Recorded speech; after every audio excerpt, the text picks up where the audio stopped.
Kembo pelokumu ezongela kolopema oyo biso mokolo malelo boyema na mino banso boza kolanda biso na émission Église réalité toliki ete bozali ba ikili bosa betando ekena bino pona to sombi kinya makanisi to tefela na mambi matali ba Christo.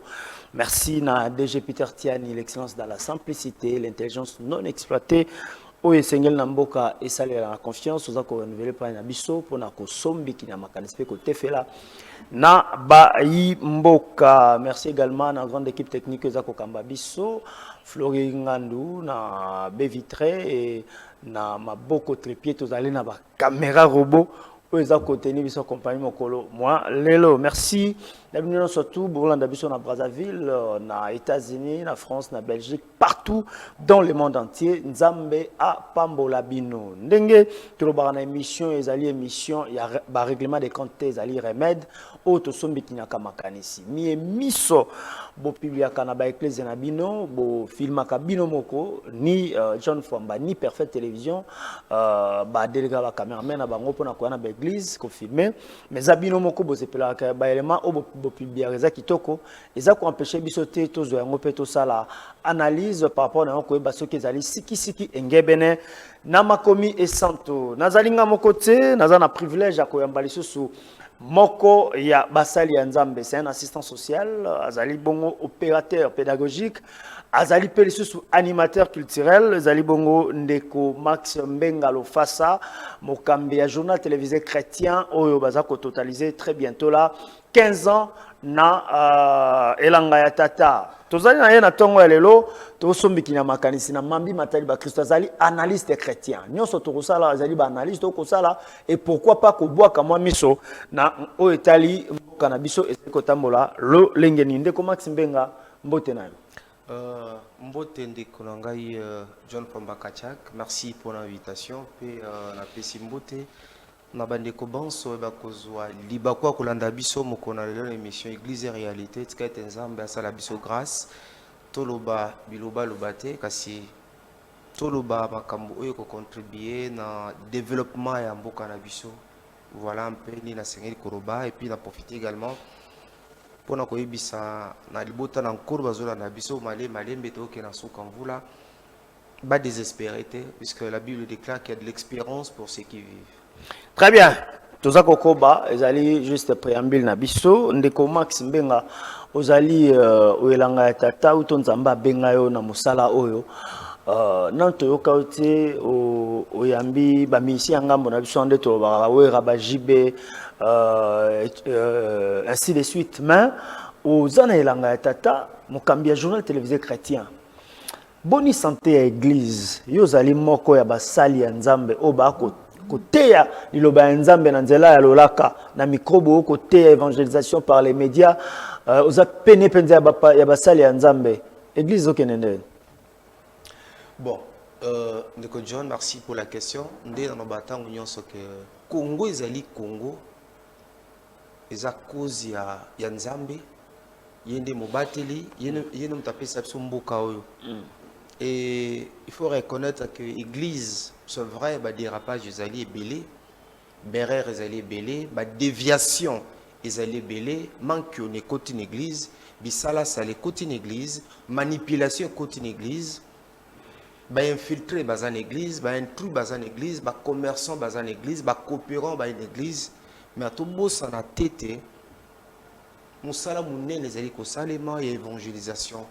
Basala Nzambe ya malunga bazali basala Nzambe ya qualité bazali basala Nzambe bazo sala musala munene zomona miso bato ezali dans un pays comme le nôtre mboko muta sala lokola sala kate mboko bozwi obi même Nzambe na lula tanga talaka Congo Nzambe lilaka Nzambe lubaka nini esengelaki na nga na Congo na sala o na sala te nini onga Nzambe esengeli na pesa na Congo onga na pesa te Nzambe tango atalaka Congo maboko na tiabwe Nzamba tiabwe pi Nzamba azolela autala me mboka oyo na pesa bango nyonso na sopela bango bozwi na sopela bango nkita méthode fakali panatongo transport c'est tout un problème tala pour le moment banzela tozana ngona Kinshasa tala criminalité urbaine tala vie ya bato Mais ce qui est l'eau, toujours vivre, c'est Dieu. C'est Dieu qui nous prend en charge. Et l'Église a beaucoup contribué malgré les erreurs yabat, malgré les manques, malgré les bouzobo toujours mon lilo. Mais qu'on se le dise, l'Église a beaucoup contribué dans le message à foi, dans le message à espérance, qu'on calme tempête. Ni c'était le travail de l'Église, mais Congo est aux alatés, mais batmako kufa makasi na Congo. Batate belozo mona bazo bimana tongo a John Fwamba. Bazo ki no sala misala. Ils ont quel salaire? Bazo kanini mutasala kazora 100 000 francs congolais, 150 000 francs congolais. Bozu à Congo, ils ont profité na bango. Bozu à Congo, c'est pour nos autorités, c'est pour nos dirigeants. Ba bien néré à Congo tanzamba zotala, eza bango. Et nous sommes des observateurs. C'est ici que la gloire revienne à notre Dieu. Pour nous une église église a calmer tempête. Église dans le message ya foi, ya espérance, ya ngozomona ke tozozala. Ba te belo zomona ba salaire nini. Lelo poza musala na Congo, il faut zala ndekoya. Il faut être initié. Il faut un parapluie. Il faut un parti politique songolo pakala. Même quand tu es dans un parti politique, pour ne pas promouvoir, c'est aussi un problème. Il y a un biso ba congolais, il faut bateau, il faut tout l'inganzambe, peut tout sambe la kamakasi. Congo. Mais tout sambe la tolingi nzambe même on besoin changer tes points. Tout sambe la bien tête on problème à Congo ils ont dit juste problème à mitema. Nous avons des dirigeants pour la plupart qui ne nous aiment pas. Bon, balingi richesse ya Congo, balingi bomengo ya Congo, mais ils ne nous aiment pas. Ils travaillent pour leurs intérêts. Bentera ba famille na bango. Mboka nyo batala ka CV ya batote. Mboka chance loko pamba. Et donc ça dit que ceux qui ont un parapluie, à tous un CV linda et ko simbate. C'est ça le Congo. Il y a un ministère et beleza akolala. Puisque bateau mo konzambo kasali bango confiance. Abiyo zale le seka songoro pakala. Mais tala musana bango. C'est ça Congo tozali nangwa que yanazoba que Congo ezako vivre non par la volonté des hommes, mais par la volonté de Dieu. Nzamba zana regard na ina mboka Congo. Nzambe donc a simba Congo na maboko. Sinon te un jour to la muka Congo ezate. Si cela ne dépendait que de nos dirigeants, Tokoki Kozalate, Mboka Mobimbo John Fwamba, un jour, au présenté le col opérateur social, le col assistance sociale, to même moi en abisso moko na orphelinat, azalé malade, na centre moko à l'état congolais. Mais to komi, pona basimba moto, d'abord fombongo. Na moi comment bat bazoya, bazo kufa, bazo bengana bato. Et toi qui na urgence, il y a une maman qui était là. Azuzanga ta seringue ya pamba. Nani a coupé sa seringue. J'observais comme tout le monde. Dans mes bateaux, les gens ne bougeaient pas, ils ne réagissaient pas. Ngana yo kozwa, nabi mama bozwa, bosunga mama oy.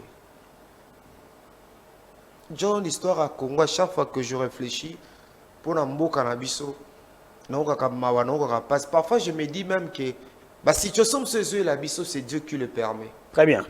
Merci beaucoup. Affaire Denis Lessi.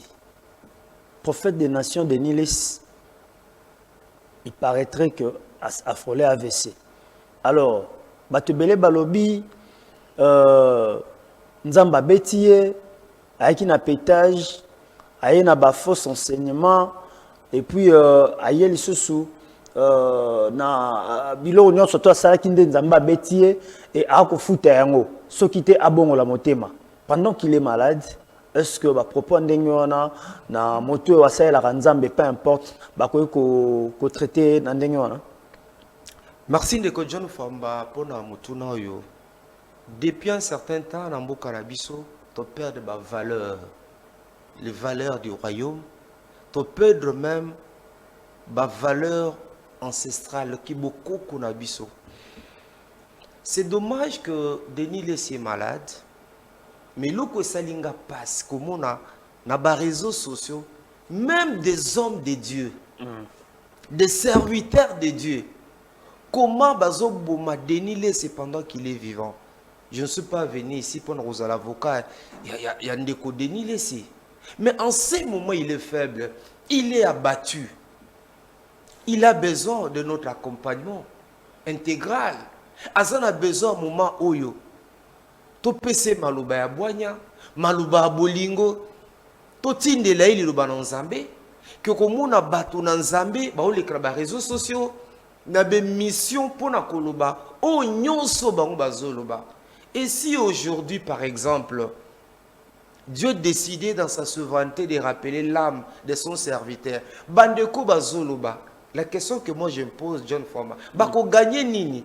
Ce qui le lot Denis les Sakoufi, par exemple, bien que nous ne pouvons pas souhaiter sa mort, mais ce qui le lot Akoufi, bateau tout, baeko tout kaye, baeko nyataye, ngana kanisi ete, et ça y m'a mingite, biso ba Congolais, nzamba sala biso ngulu. Mais attitude nini batu bakoye kozala na ba situation lokola oyo oyo komeni de ko deniles, est-ce que batu il faut ba côté là ye batu ba okele mawa ou bien ba tout kaye na makambo ya salaki peut-être que ezape ya solo zamba frappé na yebi que tant bazalaki na Fox azo produit ba émission na ye, c'est que vrai ezamba batu mususu pe oyo yé deniles sa tout kaka bango parfois na ba dire na ye na ba déclaration na ye na ba analyse na ye azokisa ki mitema na bango, ça c'est vrai.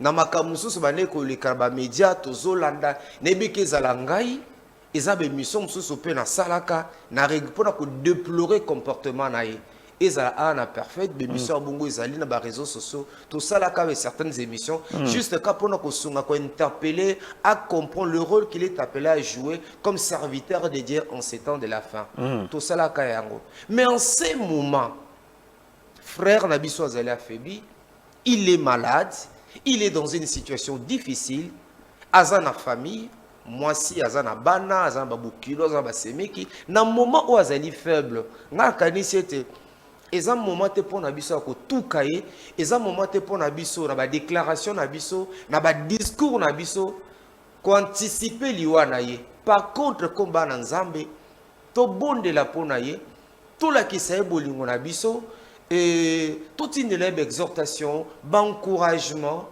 et rozala malamu mingi. Obi ke sou mutaza faible. Akota na téléphone boy ayoka koto ba betier. Akota ayoka koto ba betier. Obi ke to ko trouble mental na ye. Et ko zokisa li se makasi. Mais de comment so monite que ezali lolenge ya malamu ya kozongisa basali ya Nzambe na ino tango bazana makasi basala Nzambe na boye longo bani na place que bakoma kokipe makambo ba musicien boye bakipe makambo mokili boye na place à côté ya bana Nzambe lo bankolo. Bon, ngabo na rata musuto obi que évangélisation est la holistique et c'est la intégrale pour la simple raison que moto azan habité ni misato. Donc koloba ke non ka bambara bia toloba ka mosala Nzambe tika na Bible le bana ma Bible mais Bible on ezali flore moko za complexe. Na Bible on simbi John chimie ezali biologie ezali travail social ezali Yesu na biso ye moko c'est le premier assistant social. Aujourd'hui, on a une assistance sociale. Mais le premier assistant social, Yesu, il a donné sa vie pour nous sauver. Biso tobunga kinzela, togiba kufi, mais Yesu a télémi. A télémi, a eu passe na biso, a eu mi kumba na biso. C'est ça le rôle d'un assistant social. Mais le premier, Yesu na biso. Donc, Lelo Moussa Nzambe, et d'ailleurs, Moussa Nzambe doit tenir compte de son environnement. Yose Moussa Nzambe, ce que yebi, oezo le kanzinga nzinga na autorité yanin. En 2016, na INA, 2016 je crois, en deuxième licence, dans l'Institut national des arts INA en sigle.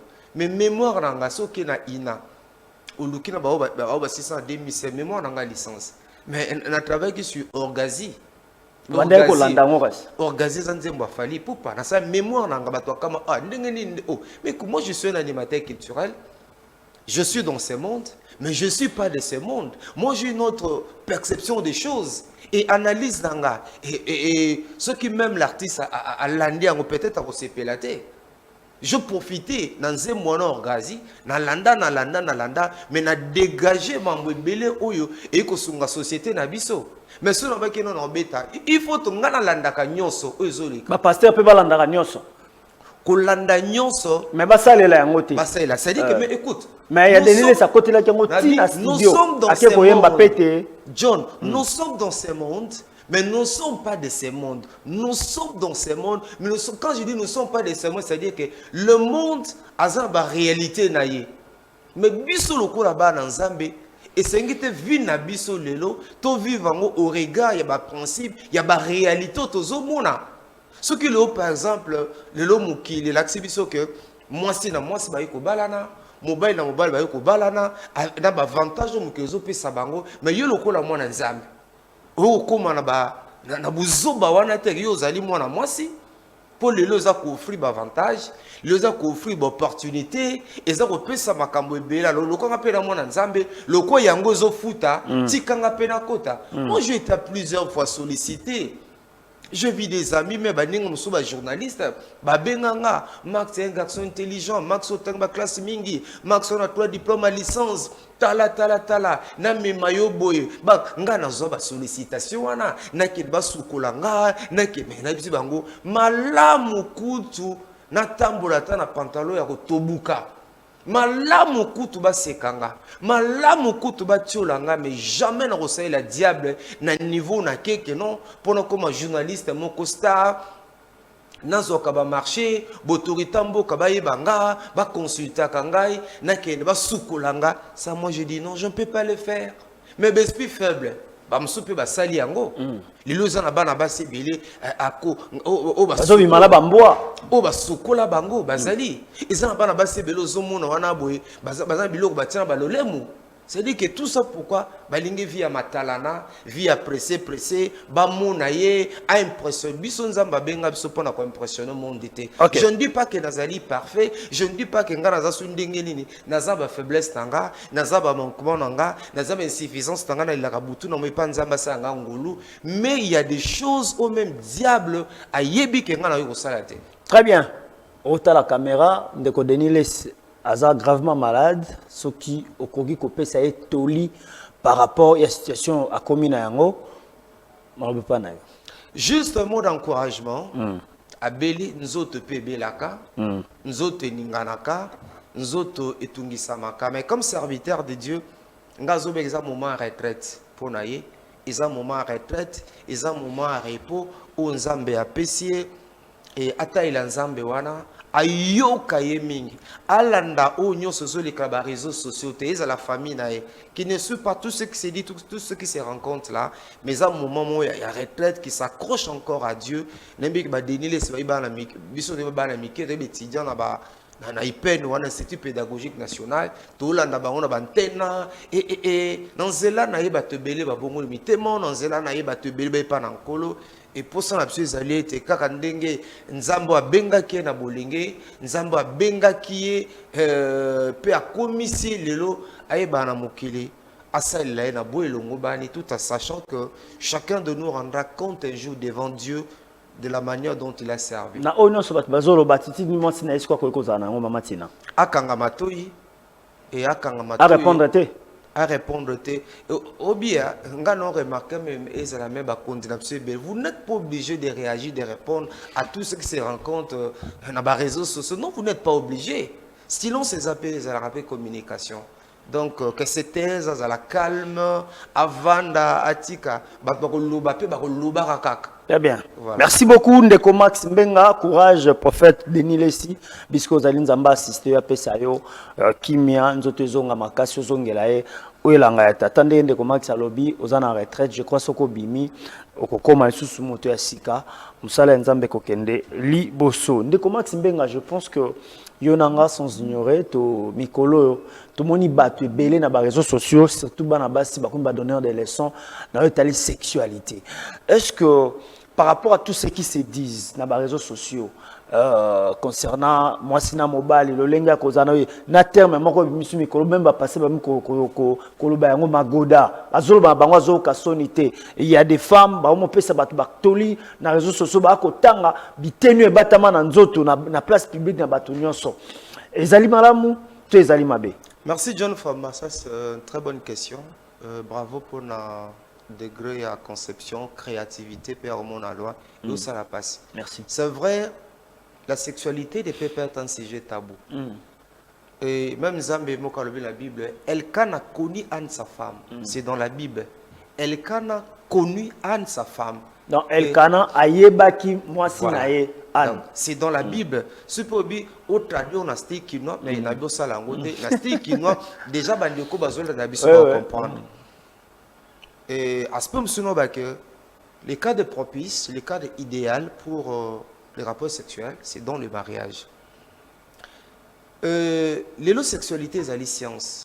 Le quoi on a sali assistance sociale, on sali enseignement, puis on sali animation culturelle, ou ils la science. Mais les ali mawakomona que tout le monde, pas tout le monde, on va pas généraliser. Presque majorité. Et parfois baza qualifié. Aucun titre. Bazo les réseaux sociaux, dans les médias, pour parler de la sexualité. Et na ndenge moko pe ya mabe, na ko utiliser ka ba terme moko pe oyo vulgaire. Et pesa malamu te. Ezala bana na Nzambe, ezaba se na Nzambe, ba komi ko leka lelo na ba média, biloba loba na o etali sexualité. Na kanisi ete et ezali penza malamu mingi te. Et puis le lenge bazo lo belango avec légèreté. Et si que zo salanga pas si mingi. Et la plupart bato na baza qualifié te. Bazali qualifié te. On me le kola Congo zamboka chance loko pamba. Et vous remarquez, et ça bateau bazoluka ba yebana même na l'église, où vous la pasteur. Mais là où tali sexualité vous a qualifié dans côté. Aujourd'hui mais les pasteurs sont des généralistes. On a des pasteurs qui pensent que être pasteur a yebignonso, économie yé, comptabilité yé, droyer, sexuel, c'est vrai. D'une manière générale, tous allons avoir connaissance par-ci par-là, mais il y a des gens que Dieu a mis à part. Moi, je connais un bien-aimé qui est serviteur de Dieu, mais c'est un sexologue de formation.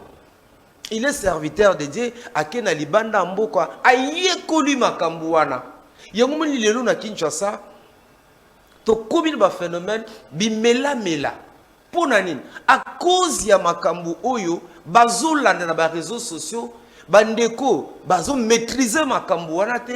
Bazole kanabi loba loba et c'est que le jeunesse nabiso ba tate belé ba mamé belé ba komi ba fausse pratique tout simplement puisque alandaki kinganda loba kibo biso to ba na Nzambe même ne tozole kabo tout ba terme nini to sengeli ko utiliser to sengeli ko employer et surtout lo ba téléphone nabiso mais bana mike bazana yango ngana ebinde komoko tiko kufa Azali papa, kufa à cause ya bimela mela, à cause ya bisala sala, croyant que makambuana pona ezali compétition, ezali combat ya catch, tout ezali combat ya boxe, ce qui n'est pas le cas.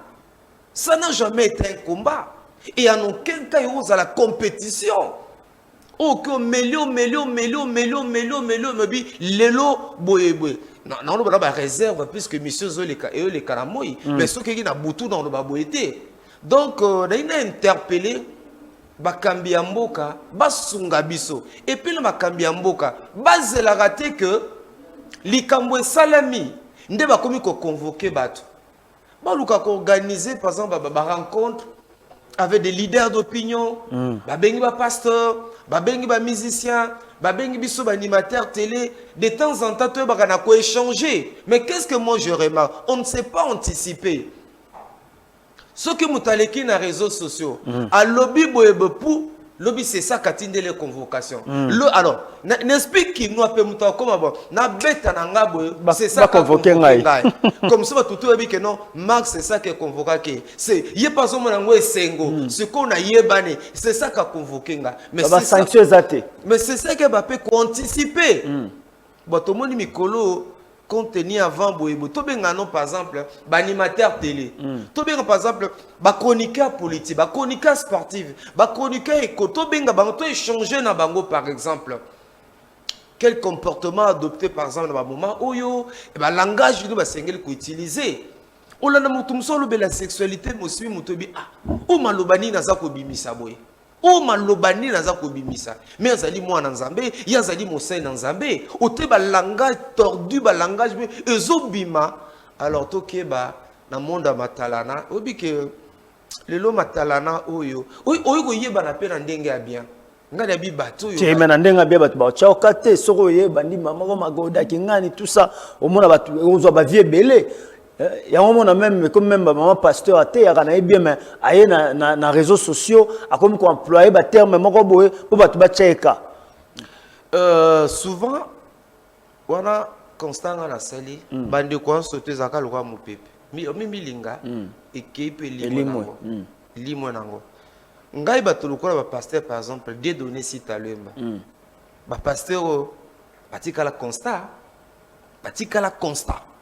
Nebi ba pasteur lokola ozuba ba beaucoup la koloko ba Israël sembelo ila batika la constat meta ba jeune ba jeune prophète ba ki chocho omeni ba to kunda ba can I prophesy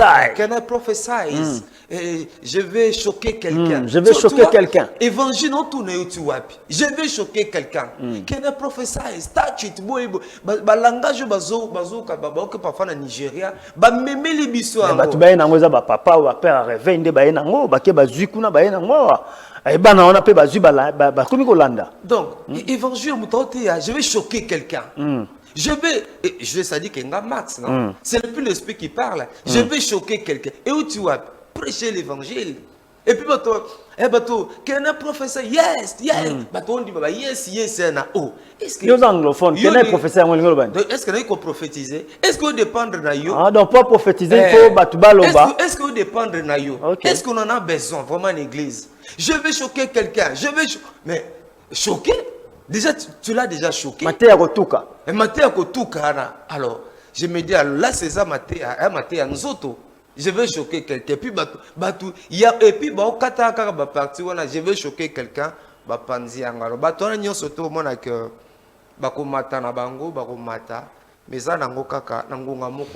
Voilà, et après tu as la deuxième partie na biso nazui motuna moko ya ndeko dona zali moko ya bakambia Perfect Télévision alobi que natuna motuna yo quel est le rôle de l'église du Congo par rapport à l'Afrique à ces temps de la fin.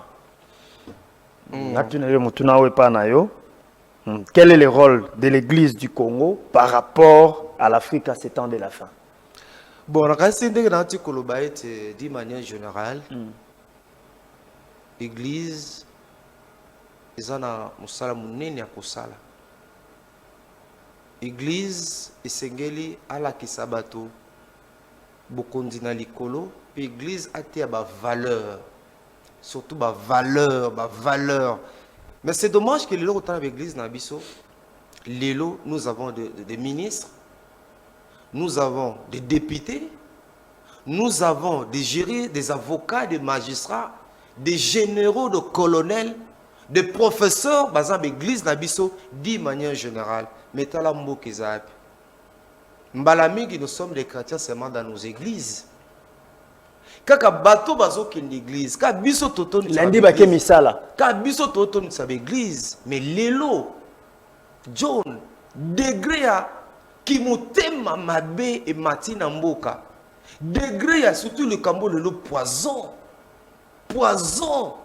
degré poison et koti il y a bien aimé na beaucoup na toute une expression paix à son âme maintenant ça banalise mikolo ce sur paix à son âme quelle est la volonté de Dieu nzamba loba ce sur paix à son âme comment Dieu réagit-il Utali nabinde komona lingaki mingi un jeune azomata et ça les zoua babeta et poison à tout kufa.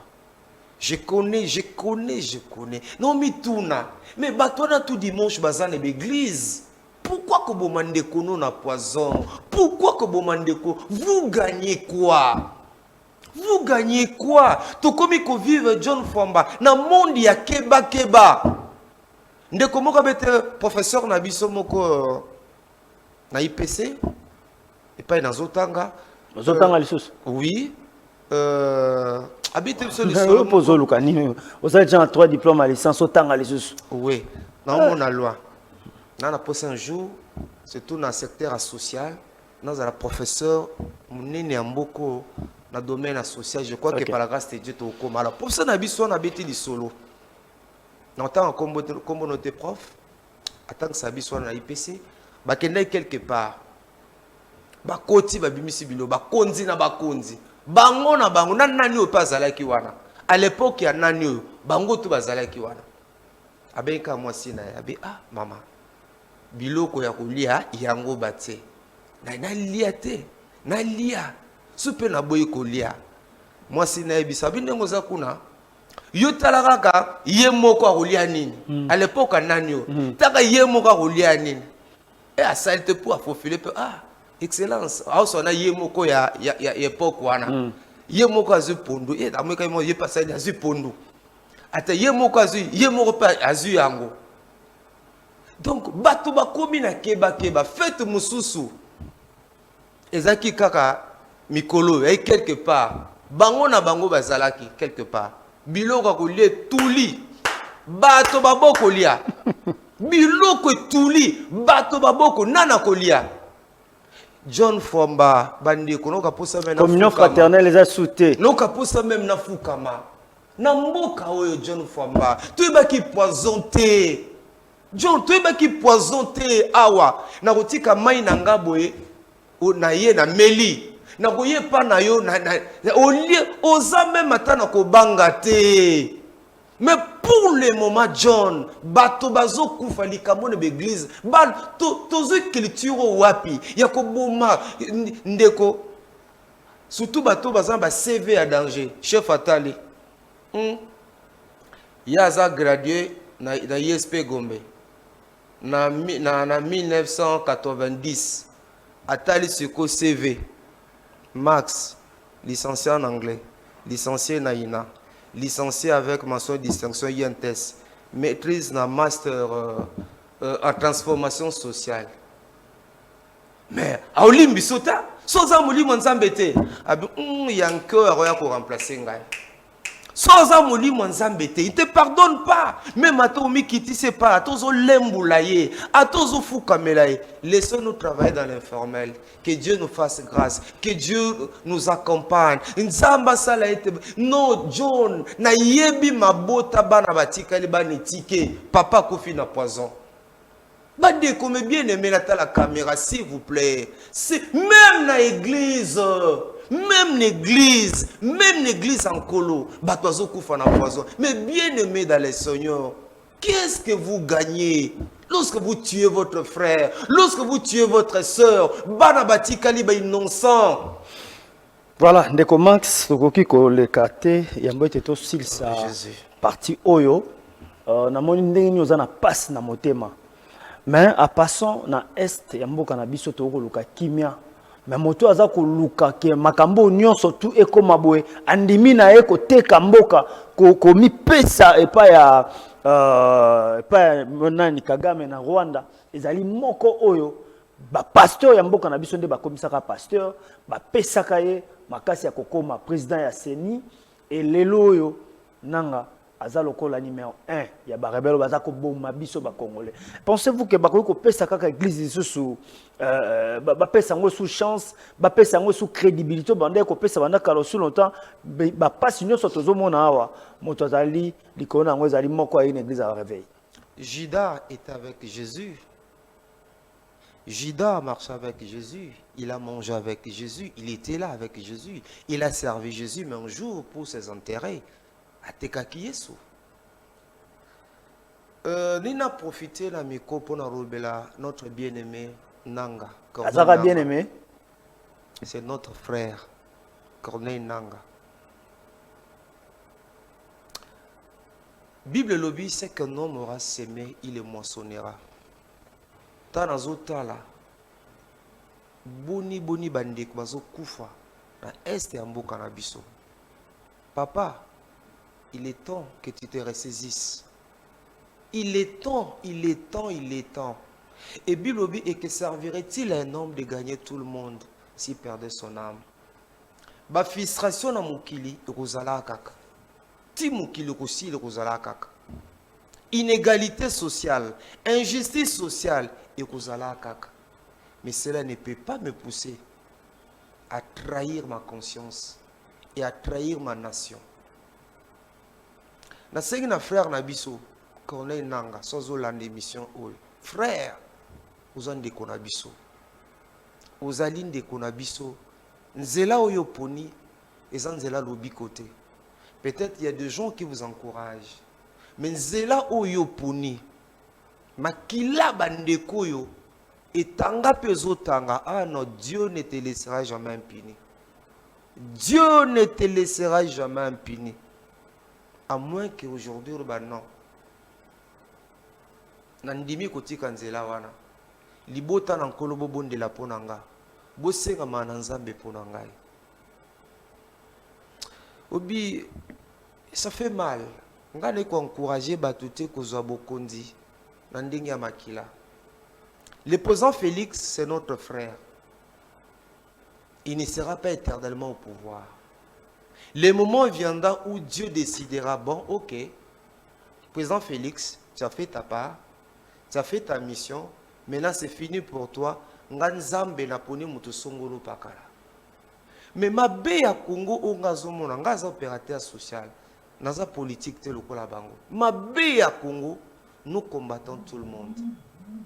Tout le monde que Kabila est étranger, Kabila za boyebo, Kabila qui. Mais là nous avons un frère. Le président Félix, c'est notre frère. Moi, on a limité. Tu es papa nae, Etienne, maman nae notre maman Marthe, bandeko nae ba Christian, ba Kingai. Tu yebi moi bandeko nae, bekola tanga tu yebi. C'est notre frère. Maintenant qu'il est au pouvoir, nous ne disons pas qu'il est parfait. Aza ayo ko s'appelle berre na gestion nae. Aroza la peine à moi ba faiblesse na gestion nae. Mais pourquoi ne pas ko sanga to pe sa ba idée? Papa est boye. Mais ça na bato oyo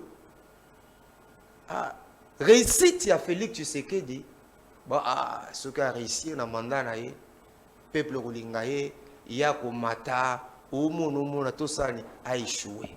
Donc pendant que les choses ne marchent pas au pays, et ça bato bazo jubilé, bazo mela, bazo sepela tala kindoki na biso ba congolais ici qui zwami. Très bien. Merci. Tozo poussa na iko kelo kendo na suka émission na biso nande ko Max Mbenga to sa analyse par rapport à tout ce qui se passe dans nos églises et to bwa kama miso na ezoleka na mboka na biso ezali pe malamu mingi ezali intérêt na biso ba imboka même na ba église ba kambia mboka ba sambela na ba église na biso eza pas faire na biso ndeko Max Mbenga gestion ya bumba ozomona ondengeni tala Kinshasa ndenge ke ezobonga Kinshasa bongi to Kinshasa zobeba. Ah John, question na on seza malamu tu na bata politique pour ngala zali assistant social politique. Mais pétitionner mutuna yeo au répondre aux appels muto vivre à na Kinshasa au bimité au vendre na province au vendre na pototo au vendre ka na Congo et puis précisément na Kinshasa nzinga na yo bumba zo samsa malamu tote peut-être nzamba limbisanga azokolobaka que mabeni ni biso sali nzambe lisumu ni biso to sali pour appeler biso Daniel Bumba comme gouverneur à ville province à Kinshasa ya kamutuna. Ah bon? Non mituna ezali suma koza na tête à Kinshasa mutu lokola Daniel mabeni to sali nzambe pour na appeler biso ndeko wana papa wana pour na okamba biso bibi et ça la Kinshasa eza gouverner te. Kinshasa est dirigé. Na yebi que Kolobana Kosa les a des choses différentes. C'est pas aussi facile. Il y a la gouverneur, il y avait le province à Kinshasa. Au regard de la réalité, belé Tozanango. Mais on ne sent pas qu'à la tête, il y avait le province à Kinshasa. Il y a un homme à diriger. Dans les cas qui me comme sous le cadre de cas, il y a Tambola Tambola. Tala Kinshasa Bosoto Mbindu et Zanango. Kinshasa degré, il y a Kuluna. Où il y a commis Mikolo na Kinshasa. Na misu nangai. Nazaki likolo moto. Ya kotambola pe na moto ezalaka bien. Ozomo oza mo pepe pe ozomona.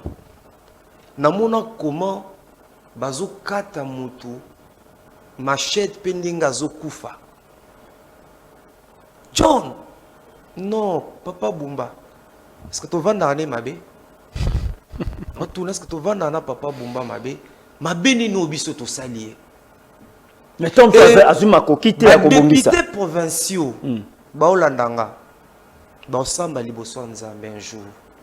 Je me rappelle ce jour qui joue élection nazaleki wana. Il y avait des hommes de valeur, de qualité. Bazalaki. Mais comme politique est un mot d'ordre. Moutos en ba compétence, toi en ba compétence c'était. Ce qui mot d'ordre pesami. Bango bazako voter. Et ndeko Daniel Bumba na ebité sokala la kapongi, nebité soka za la fier ta bengi excellence. Nebité soka za ko mériter pe to bengi excellence. Nebité soka zo mériter to bengi excellence. Mais aza gouverneur, azo mériter bengi excellence. Ah bon, c'est ne to benga ka fifi masuka mama mokambi ya Kolwezi musala jo sala mapekuna kasi to comparer pe musala wana na oya Kinshasa. Kinshasa ezo bongate. Kinshasa ezo beba, ezo pula. Kinshasa ekomi mbindo, ekomi solo. Siko asa na démissionner to a continuer. Ma belle ya culture na ngana ki prof anglais na école mo na temps kombote. To comme la première période, promoteur, c'était une école privée. Promoteur il faut délibérer les enfants. Surtout que bah école privée belé ba batanga raté des diplômes complaisants, ba points complaisants pour plaire aux parents. Gabi non chez moi ça ne passe pas. Tous les amis bâtis point moko le kuta pour na école ba parents ba se péta ba signer bulletin ngabi non chez moi ça ne passe pas. École que na 6e 10e to ba na ba yarako moi na classe a pandi makolo ba sala nyonso bazonga ba na classe wana ba kuta na pe par la grâce de Dieu na barrière na te école za mbindo bosoto na betela na tika même na lara na beta lettre de démission na démissionna. Pour mon honneur et ma dignité, je ne pouvais pas continuer d'enseigner dans une telle école. J'ai abdiqué, j'ai abandonné, puis natika lelo na kufi pété.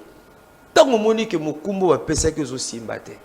Ne sais pas où me mango kapona bentéré na ba excellence excellence excellence. Il ferait mieux de démissionner. Ndeko mususu o misiko lelo. Bato comme kolela ba Gentini ngobila ba comme kolela Kimbuta ba Kimbembe Mazunga ba comme kolela bango obi ndeko mususu Olia Thompson alio ne sengote pour soso ezomona na te Toliaka Thompson en tout cas naza contre yete na sala na ngapi politique te mais tala nzela otoye oyo pla côté ya école nini Victoire ozokende vers école de navigation et côté école de navigation. C'est-à-dire que mboka na biso balingaka ebeba ekufa bato bakufa nde baya kutala chaussette moins les athées. La plupart ba ministres na biso mais soyez des hommes de terrain. Botambola kandik na mona honorable Lézère. Hein? Son excellence ministre na biso Lézère Tambwe. Comment ndenga zo tambola? Azali parmi ba ministres ba vanda raté. Lelo moni awa, lelo moni awa. Innovation. Lelo ancien combattant lelo mais bazane sengwa kozwa mona mboka Lézère Tambwe lokola ministre avanda il est tout en mouvement. Soka la muki bake au monde azalaki awa azalaki ce n'est qu'après mais tozan ba ministre ka ba vanda na ba bureau ba sala ke lelo Kinshasa kotambola wapi atozana mutuka autant mon anzela nini. Voilà. Est-ce que Daniel Bumba est fier le ba bengue excellence? Pour moi, il ferait mieux de démissionner. Voilà, merci beaucoup Ndeko Max Mbenga. Il ferait mieux de démissionner. Bon, tu finis, s'il vous plaît, pour te boyer au mandat de comparution, aux invitations.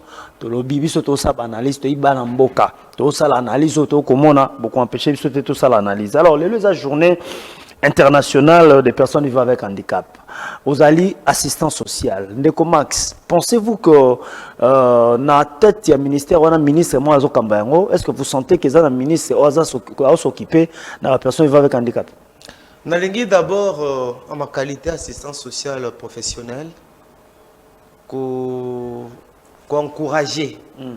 De la bâtir bonne fête, moi je dirais pas bonne fête. Bien qu'il y ait la journée internationale de nos bien-aimés vivant avec handicap, plutôt en mobilité réduite. Nangi lelo na me mabilo na réflexion. Ça vaut un problème à l'issue, problème à l'école, problème songolo pakala. Mais parfois mutezo sala. Comme il n'a pas maté. Même si la société est rejetée, même si la société est mono, même la famille parfois est mono mutute. Mais en toi il y a des valeurs. En toi il y a des compétences, il y a des potentialités. Bandeko na kati na mabota na bango. Vous avez nos frères vivant avec handicap. To linga bango. To traité bango ndenge moko na bandeko mususu. Ce sont nos frères. Et parfois, ils n'ont pas demandé d'être bien dans cet état-là. Nzambe, nandenge na sala makambo, asali ke bandeko na biso bazala na état wana. Na ba konzi ya mboka. C'est vrai, Lelo Fachi Beton, notre président, notre frère, a créé tout un ministère délégué auprès de personnes vivant avec handicap. Je crois le président Fachi, tant qu'il a créé le ministère wana, c'était une façon pour naïe, il y a qu'honorer nos bien-aimés vivant avec handicap. Après Sabango ministère où, à la tête, il y aura une personne avec une mission, il y a qu'à analyser les problèmes dans Bango, il y a qu'à comment comporter la solution. Mais de que John Fwamba, pour moi, c'est vrai qu'il y a des avancées, mais nos bien-aimés vivant avec handicap, dans le Cannabiso, chaque vendredi, c'est vrai que je okuta bandikapé wana basenga pe bazali mais oyo sama na Congo chaque vendredi batambola Kinshasa mobimba pona ko senga. OK, en face à palais du peuple, ils sont là. Kabela aveugle, Salissa aveugle, Mbala mingi ba tout bango wana mais bazana ils ont tout un ministère. Na tuna ka ministre na bango amona kato amona kate sota mo na ville awa okuta ba papa wane belé bazula la banzela. Dans les temps la plupart ya bande ko na so handicapé banu ke ne Brazzaville ba ina canon ba so ba commerce na bango bazolisa ba famille na bango. Mais depuis un temps, les canons, même canon, barge qui ni wara et ezalaka lisusu te. Lelo bakoti na balabala, bakomi bisenga et bazo senga na sentimate. Lelo comme on a journée internationale des personnes avec handicap, lelo no comme on ba olati bango ba polo, ba opesa bango ba ji, ba discours.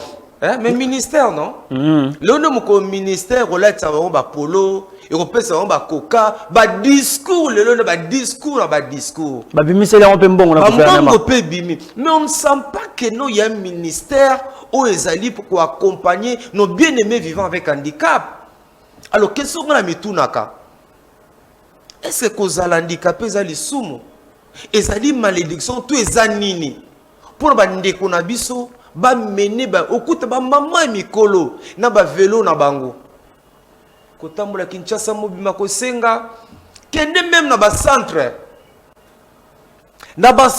pa ibango ba vandaka ande ko jono ko lela na ba centre o bandicapé wana ba vandaka okolela okoyoka pasi nde nazo ba ce ministre Holanda na bika siliki ba ninka to betela bango maboko mais zo sala yo côté betela maboko ndenge c'est ça le point ba ministre wana autour c'est qui est celui-là.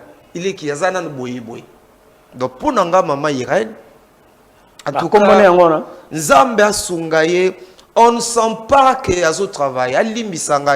Je sais qu'un jour ça y a manga na bureau na yena, mais on ne sent pas que non. Est-ce que le bel rêve vérité tant okuta na ye? D'abord yé mon tabenga nga, na bureau. Bon, je vais t'appeler patata. Kutu aso ananga azane na ordinateur hein. Aso ananga yazane na ordinateur, tout ça. Nga pe notre kabo. Bon, j'ai ton numéro en tout cas. Boy, je vais te rappeler. Depuis on a été long. Bon, on a un problème n'a été. Mais la canisse est embarrassé ma soeur et ma numéro Rosala. Il y a des hommes de valeur, même parmi les. Il y a zongate. La bimbarrassé ma soeur et ma numéro. On a fait qu'il zongate. Pas sa chance pe na muto mususu à diriger ministère wana pour na ko sunga bande ko bi parmi handicapé wana. Papa ba don ezali. Muto roza peut-être am sou likoleza moi problème. Mais muto nezo sala. Très bien. Petit monde en déconnement Dexi. Je pense que c'est ça son Dexi. Bazali belé bande konokuta. Il y a des juristes parmi bango. Au coup il y a des professeurs parmi bango. Nakani c'est que ministère wane senga mutumsu so kotana pour la totale. Très bien.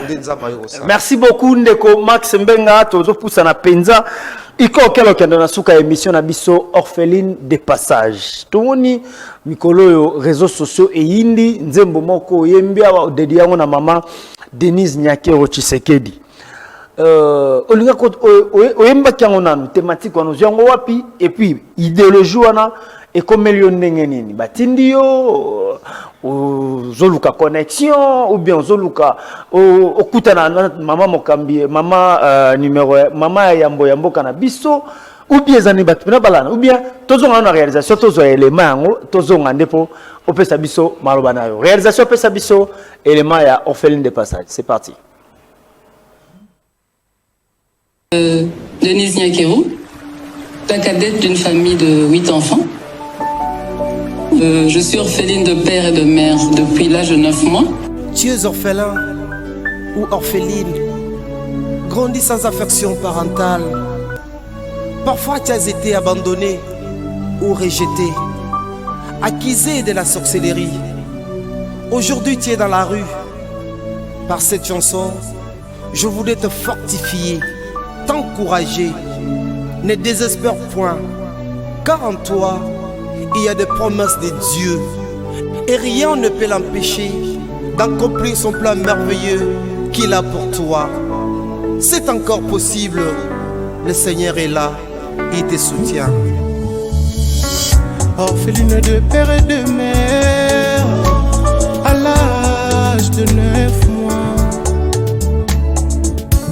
elle a perdu ses parents pendant qu'elle était encore bébé. Grandir sans affection parentale, quel mauvais souvenir. Pendant qu'elle avait besoin de vivre oh, ce bonheur comme les autres. Mais par ton amour et ta grâce, tu as fait d'elle la distinguée première dame. Chose qu'elle ne s'y attendait pas, la place royale. Elle s'étonne, le monde s'étonne.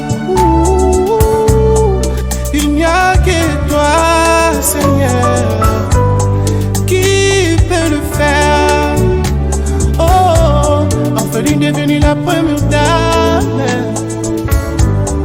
Qui peut le faire, changer l'histoire. Il n'y a que toi, Seigneur, qui peut le faire.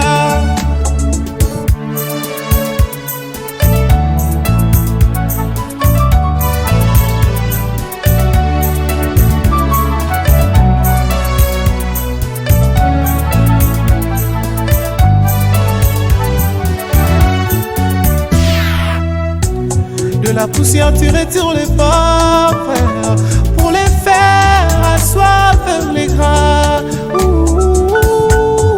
Il n'y a que toi, Seigneur, qui peut le faire, changer l'histoire.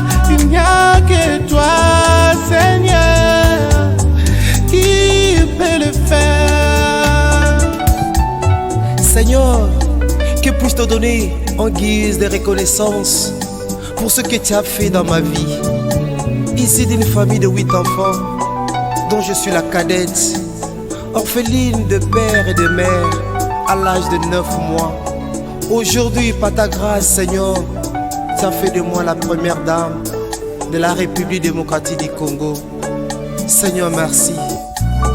Je te sers et je te servirai jusqu'à la fin de mon temps à accompagner les enfants de mon pays en situation difficile. Seigneur, merci. Merci, merci, merci, merci Seigneur. Papa et maman, ma joie serait de vous voir vivant et jouir de certains avantages liés à mon statut. Mais la nature en a décidé autrement et c'est ta volonté.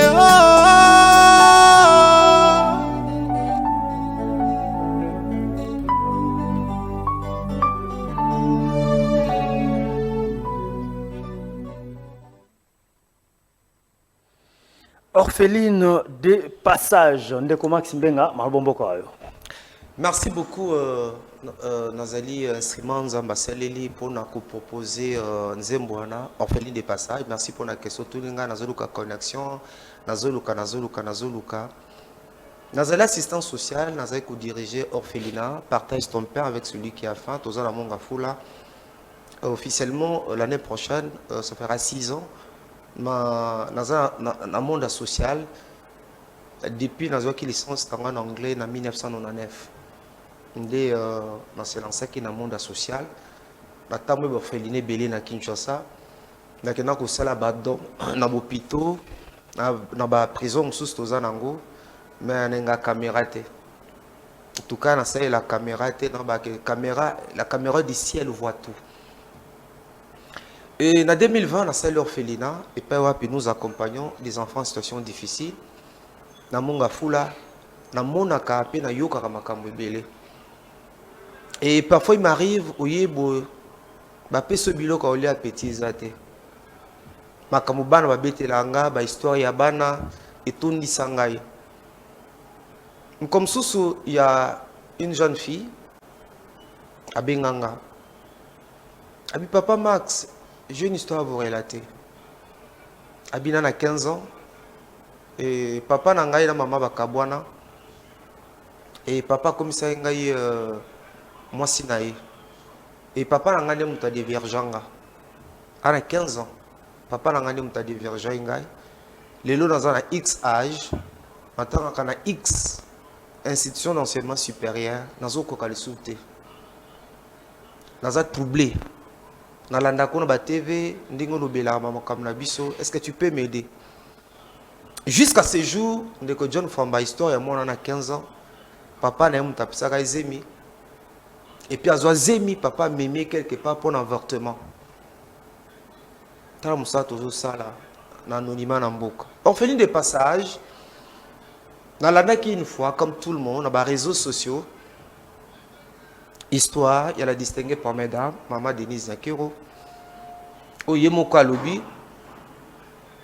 Je suis Denise Nyakero, orpheline de père et de mère à l'âge de 9 mois, issue d'une famille de 8 enfants. Je suis la cadette. Nakara même message ouana. C'est seulement ce jour-là que j'ai compris que maman Denise a coulé le col orpheline. Et à quel âge? 9 mois. Je pensais à un petit garçon de notre orphelinat, X, connaît X, à Bombi Kombo, à Ota Balabala, à âge de 9 mois. Mon ataba pesinga mon anatali mon atala mutu, tala di boum. J'étais témoin d'ailleurs ce jour-là qu'on m'appelait. Dans ma tamba, on a zone moto, na kemba on fait natali moi na ni éclat ni beauté. Na 9 mois, na binzambe, on soukap na moi non. Certains de mes collaborateurs par peur, ah vieux, aussi ma touche na moi non. Donc je pensais directement à ce petit garçon que nous avons à l'âge de 9 mois. À 9 mois, maman Denise a couché là-bas parents. Elle avait besoin de l'affection parentale. Elle avait besoin de ses parents comme moi, surtout. Et à 9 mois, na moni ba pas sûr à mon aki. Bien que parfois ba yaya bazalaki, ba noko bazalaki, ba maman leki bazalaki. Mais il y avait toujours un vide, puisque ce parent bazala quitté. N'est qu'autant l'ami balé. Moutou azalaki orpheline. Quand maman Denise, azalaki orpheline de père et de mère. Nzambe, akeko ponaka kaye, a commissé la distinguée première dame. Alors cela m'avait troublé. Orpheline de père et de mère, on a 9 mois. Et Nzambe keka ko soyer, a tombolié, a commissé moi si à Mokondi Amboka. Et on a bien Nzembo, il n'y a que toi qui peux le faire. De la poussière tu retires le pauvre pour le faire asseoir avec les grands. Na lingi nanzela Nzembo oyo, n'activer foi de tous nos enfants en situation difficile. Na lingi nanzela Nzembo oyo, n'encourager ces enfants accusés de la sorcellerie, ces enfants abandonnés, ces enfants rejetés. Bata la maman Denise. Le nom bazo mona maman Denise. Ndenge nzamba commissaire. Mais elle vient de quelque part. Elle était orpheline de père et de mère. C'est-à-dire que départ il y a ba parents et maman Denise n'a pas empêché à Dieu d'accomplir sa volonté dans sa vie. Donc nzamba tindi biso ki boudikité. Mais toi il y a quelque chose. Mais il faut que non. Nzambalobi, je connais les projets que je formais sur toi. Bien que ma parent maman Denise va koufaki, mais Nzambe, bango kena ba projet na été. Ba projet na yel maboko Nzambe, yango lelo a commissionné la distinguée première dame. O lingaye te, o lekaye. O le kayete sunzamba zota na RDC ya une maman wa yambo ezaliye. Alors na biso pe ba oyo. Tozai na ba orphelinat. Toi ko accompagner ba tout ça l'attention. Parmi ces enfants là que Dieu nous a donné, ba premier dans bazali, ba ministre bazali, ba magistrat bazali, ba médecin minene bazali, ba boukoumestre bazali, ba fati beton ba to boko la bango malamu, to linga bango. Kati na bana wana il y a des promesses. So parfois ba ndeko ya maman Denise Nyakero. Osolo ba ndeko nae. Ba yeba kiteke, tant bazo tsaye na Mukongo, ba mema première dame lobi. Mutumsu pa gogola ka un jour. Soka yeba kike. Mouton nazo gogola, mouton nazo maltraité, nazo malmené. Arozala moi c'est Mukonzamboka, parfois de ngaba maltraité. Voilà orpheline de passage.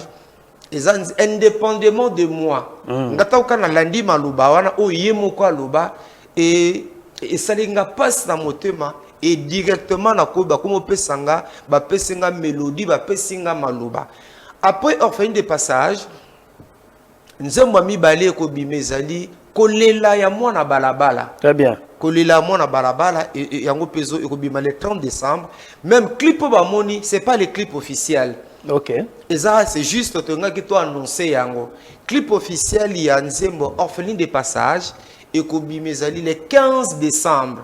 Tous en a point de presse où to beng sabata orphelinat, to beng sabata ministère affaires sociales et culture et d'ailleurs to beng apé chaîne na biso au Parfait Télévision bois accompagner biso poto la kisanzembo wana orpheline de passage landa yango panza yango tonika tobisa ke bano tozo boko la wana ba bikela mu nzambe kati na bango biloko nzambe za au moment opportun et ko ganga ndenge ya maman Denise gangi. Très bien, numéro de téléphone na bino to comme nous pratiquement dans cette émission plus 243 89 64 80 627 plus 243 89 64 627, le numéro assistance sociale Max Mbenga. Obi 89 64 80 627. Voilà, on a un numéro na yo, oyamba yo moko soda zate. Ata sinzamba komisenga nani to nani to tikala otoza.